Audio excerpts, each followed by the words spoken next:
ఓం హ్రీంకారాసనగద్భితా నలసికాం సౌహ క్లీం కళాం బిభ్రతీం సౌవర్ణాంబరధారిణీం వరసుదా ధౌతాం త్రినేత్రోజ్వలాం వందే పుస్తకపాశమంకుశధరాం స్రగ్భూషితాముజ్వలాం త్వాం గౌరీం త్రిపురాం పరాత్ ప్రకలాం శ్రీచక్ర సంచారిణీం. ఓం శ్రీ దుర్గామలీశ్వరాభ్యాం నమ. మనకి ఒక్కొక్కళ్ళు ఒక్కొక్క వృత్తి చేస్తూ ఉంటారు. చేసినా సరే ఆయన ఎదగలేకపోతూ ఉంటాడు. దానికి కారణం పూర్వజన్మ కర్మలు. అలాగే ఒక్కొక్కళ్ళు పెళ్ళిళ్ళు చేసుకుంటారు. పెళ్ళిళ్ళు చేసుకున్నప్పుడు ఏమవుతుంది, అవన్నీ కూడా భగ్నం అవుతూ ఉంటాయి, విడాకులు చెందుతూ ఉంటారు. కాబట్టి ఇలా ఒక ఉద్యోగంలో చేరినటువంటి వ్యక్తి, అతనికి ప్రమోషన్స్ లేకపోవడం, ఎదుగుదల లేకపోవడం, ఈ రకంగా మనకి ఇవన్నీ కూడా ఉంటాయి. దీని అంతటికీ కారణము పూర్వజన్మ కర్మలు. పూర్వజన్మ కృతం పాపం రోగ రూపేణ పీడిత అన్నారు. కాబట్టి రోగాలలో కూడా మనం అనుకుంటూ ఉంటాం ఏంటంటే, చాలాసార్లు మనకి ఈ రోగం వచ్చిందండి, ఏ జన్మ పాపమో అని అనుకుంటూ ఉంటాం.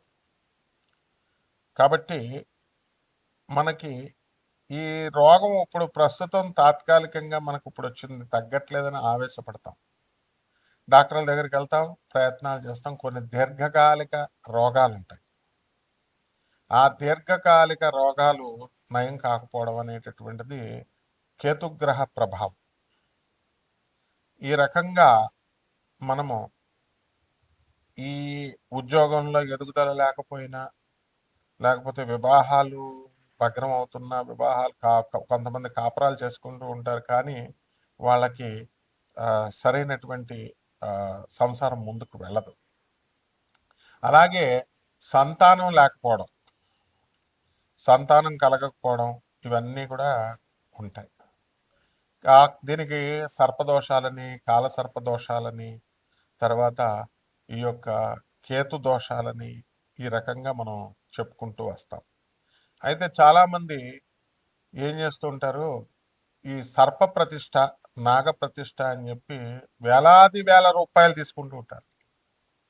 తీసుకోవచ్చు, డబ్బులు తీసుకోవచ్చు, కానీ సర్ప ప్రతిష్ట చేసిన తర్వాత నీకు నయమైందా లేదా అది కావాలి. ఒక ఆమె బ్యాంక్ ఎంప్లాయీ మొత్తం 3.5 లక్షల రూపాయలు ఖర్చు పెట్టిందంట. ఖర్చు పెట్టి ఏమంటది లాస్ట్కి, ఈ యొక్క సర్ప ప్రతిష్టలు ఇవన్నీ చేశారు, నేను అప్పుల పాలు అయిపోయానండి, నేను అప్పులు చేసుకొని వచ్చానండి అని అంటుందన్నమాట. ఆ విధంగా ఈ యొక్క సర్ప ప్రతిష్టలు ఇవన్నీ కూడా చేయడం జరుగుతుంది. కాబట్టి ఈ ఈ యొక్క దీనికి ఏమిటి కావాలి అంటే, సుబ్రహ్మణ్యేశ్వర స్వామి వారి యొక్క ఆరాధన, ముఖ్యంగా ఓం శరవణ భవ అనేటటువంటి మంత్ర జపం చేసుకోవాలి. కాబట్టి మనము ఈ యొక్క కాలసర్ప దోషాలు, మంగళ దోషాలు, శని దోషాలు, ఈ అనంతాది నవకుల నాగదేవతల పూజలు, ఇవన్నీ కూడా మనం చేసుకోవాల్సినటువంటి అవసరం ఉంది. అది ఇంట్లోనే చేసుకోవాలి, ఒకళ్ళు చేసేది కాదు. నీకు ఆకలేస్తే నువ్వు తినాలి, పక్కవాడు చేసేది కాదు. ఈ రకంగా మనకి జ్యోతిషంలో ఉన్నటువంటి గ్రహాల యొక్క స్థితిగతులను బట్టి మనకి అర్థమవుతూ ఉంటుంది. గురువు రాహుతో కలిసిన, కేతువుతో కలిసిన గురు చండాల దోషము, దైవం పైన మనకి ఈ యొక్క భక్తి అనేటటువంటిది కొంతకాలం ఉంటుంది, దానికి చెడగొట్టడానికి ఎవడో ఒకడు వస్తూ ఉంటాడు. అలాగే నమ్మక ద్రోహులైనటువంటి వాళ్ళు స్నేహితులుగా రావడం, ఇలాంటివన్నీ కూడా జరుగుతూ ఉంటాయి. కాబట్టి మనం చేయాల్సినటువంటి పనులు ఏంటంటే, మనము రవి కేతువుతో ఉంటే పితృదోషాలని, ఈ పితృదోషాలన్నీ కూడా మళ్ళీ పరిహారం కోసం పితృదోష మోక్షనారాయణ బలి పూజ, ఇవి అన్ని లక్షల రూపాయల్లో వీళ్ళు దోచిపడేస్తూ ఉంటారు. కాబట్టి మనం చేయాల్సినటువంటిది ఏంటంటే, కేవలము గురువు యొక్క అనుగ్రహముతో మాత్రమే మనకి ఇటువంటి దోషాలు పోతాయి. ఇటువంటి హోమాల వల్ల, యజ్ఞాల వల్ల, వీటి వల్ల ఏమీ ప్రయోజనం ఉండదు. కేవలం వాళ్ళ మాటల గారడీతో వాళ్ళు చెప్తూ ఉంటారన్నమాట. ఇలా ₹1,00,000 ఇవ్వండి, మేము 10 మంది పంతులు గారులను పెట్టి, లేకపోతే 4 పంతులు గారులను పెట్టి మేము చేస్తున్నాం. నీకు రిజల్ట్ అవుట్కమ్ అనేటటువంటిది, అవుట్పుట్ అనేటటువంటిది అవసరం. ఈ రకంగా మనకి గ్రహాలన్నీ కూడా ఈ తండ్రి అనారోగ్యం వల్ల, లేకపోతే తండ్రి యొక్క సలహాల వల్ల వీళ్ళు నష్టపోవడాలు, ఇలాంటివన్నీ కూడా తండ్రి సలహాల వల్ల లేదా తల్లి సలహాల వల్ల మనం నష్టపోవడాలు, ఇలాంటివన్నీ కూడా జరుగుతూ ఉంటాయి. తండ్రి నష్టపోవడం వల్ల ఏమవుతాయంటే అండి, తండ్రి సలహాల వల్ల నష్టపోవడం అనేటటువంటిది మనకి పితృదోషం.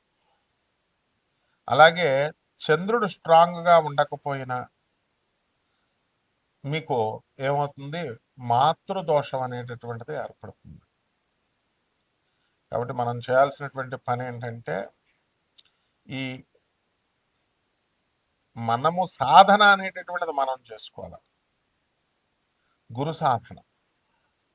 జగద్గురువులైనటువంటి దత్తాత్రేయ స్వామి వారు, జగద్గురువులైనటువంటి కృష్ణుడు, మరి దక్షిణామూర్తి, ఇలాంటి వాళ్ళని మనం ఆరాధించుకోవాలి. రాఘవేంద్ర స్వామి, ఆ జగద్గురు అయినటువంటి ఆదిశంకరాచార్యులు వారు. మధ్యలో ఈ పూజల పేర్లతో, హోమాల పేర్లతో, యజ్ఞాల పేర్లతో వచ్చేటటువంటి వాళ్ళు చేసేటటువంటి ఏవి కూడా కలిసి రావు. నిర్మోహమాటంగా కలిసి రావు. వీళ్ళు ఏమన్నా పవర్స్ ఉన్నటువంటి వాళ్ళ, వీళ్ళేంటి, వీళ్ళ చేసేదేంటి మీకు పూజలు? ఇది చూసుకోవాలి. కేవలం వాళ్ళ పొట్టకూటు కోసం తీసుకుంటారా అంటే పొట్టకూసు కోసం తీసుకోవట్లే, అడ్డంగా దోపిడీ అనమాట. కాబట్టి ఈ 12 ద్వాదశ రాశుల మీద మనకి ఇప్పుడు ఏ విధంగా ఉంది పరిస్థితి, వీళ్ళకి ఏమైనా సర్పదోషాలు, ఈ యొక్క గుర్చండాల దోషాలు, ఇవన్నిటి వల్ల మనం ఎదగలేకపోతున్నాము, ఒక్కొక్క రాశి వారిగా మనం చూద్దాం. ధనుస్సు రాశి. ఈ ధనుస్సు రాశి వారికి అందరికీ కూడా అర్ధాష్టమ శనిగ్రహం జరుగుతుంది. దీనివల్ల అందరు కూడా పనులు పాపం అంతా లేటుగా అవడం అనేటటువంటి జరుగుతుంది. నిరాశపడద్దు. మిమ్మల్ని నిరాశపరిచే వాళ్ళు, డిస్కరేజ్ చేసేటటువంటి వాళ్ళు ధనుస్సు రాశి వారికి వస్తుంది.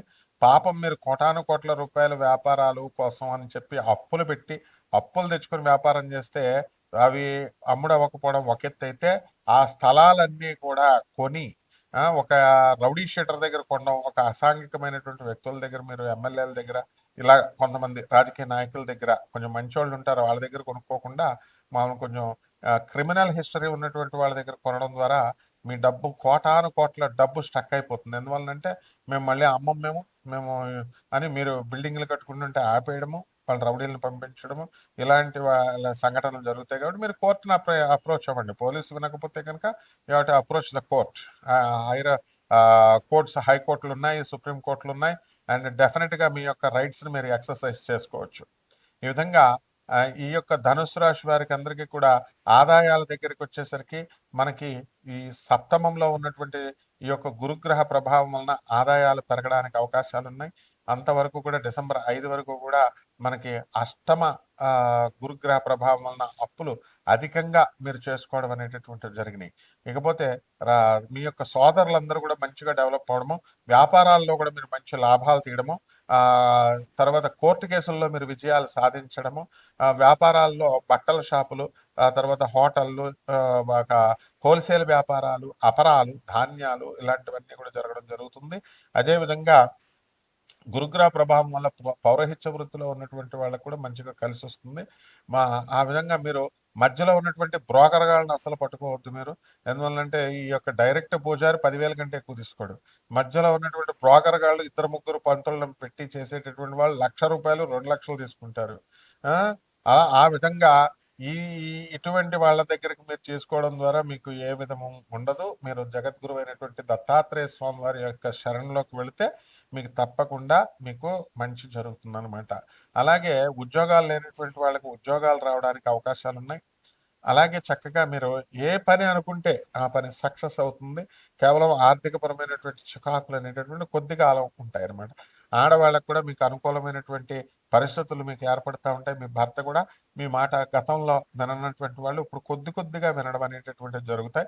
కొత్త కొత్త వ్యక్తులు మీకు పరిచయం అవుతుంటారు. అయితే ఆ వ్యక్తులు ఎటువంటి వాళ్ళో మీరు కాస్త జాగ్రత్తగా చూసుకొని ఫ్రెండ్షిప్స్ చేయాల్సినటువంటి అవసరం ఉంది. ఇక నాన్ కమర్షియల్ ఆస్పెక్ట్‌తో మనం ఈ యొక్క జ్యోతిష్యం అనేటటువంటిది నాసా రిపోర్ట్స్‌ని బట్టి చూసి చెప్పడం జరుగుతుంది కాబట్టి మీరు మమ్మల్ని సంప్రదించొచ్చు. అదేవిధంగా ఈ యొక్క కామన్ ప్లాట్‌ఫార్మ్ మీద అనేకమైనది కోటాను కోట్ల మందికి చెప్పడం జరుగుతుంది కాబట్టి మీ అది కామన్‌గా చెప్పేటటువంటివి మీకు సూట్ కాలేదు అని చెప్పి మీరు ఇదవ్వాల్సిన అవసరం లేదు. డబ్బున్నవాడే ఇల్లు కడతాడు. నీ దగ్గర డబ్బు ప్రతి వాడికి ఇల్లు కట్టాలని ఉంటుంది. డబ్బుందా? చందన బ్రదర్స్, బొమ్మన బ్రదర్స్ ఇప్పుడు ఇమ్మీడియేట్ కడతారు. డబ్బులు పోగేశారు వాళ్ళు. ఇప్పుడు మామూలోడు డబ్బు పోగేసుకుంటేనే ఇల్లు వస్తది. నాకు ఇల్లు రాలేదండి మీరు ఇల్లు కడతానన్నారండి అంటే ప్రపోర్షనేట్‌గా కడతారు. ప్రపోర్షనేట్‌గా వస్తది. ఇలాంటివన్నీ కూడా టెక్నికల్ ఫ్యాక్టర్స్ అన్నీ కూడా డిస్కస్ చేయాల్సినటువంటి అవసరం ఉన్నాయి. కాబట్టి పరిహారాల దగ్గరికొచ్చేసరికి శని జపం చేయండి, శని స్తోత్రాలు చదవండి, శనికి కిలోంపావు నల్ల నువ్వుల్ని, నల్లని వస్త్రాల్ని పేద బ్రాహ్మణులకి శనివారం నాడు ఉదయం 8 గంటలకు దానం చేసుకోండి. దశమహావిద్యల్లో ఒకటైనటువంటి మహాకాళి అమ్మవారి యొక్క హోమాన్ని మీ ఇళ్లలో జరిపించుకోవడం ద్వారా మా మహాకాళి మంత్రానుష్ఠాన జపం చేసుకోవడం ద్వారా కలిసొస్తుంది మీకు. శుభమస్తు.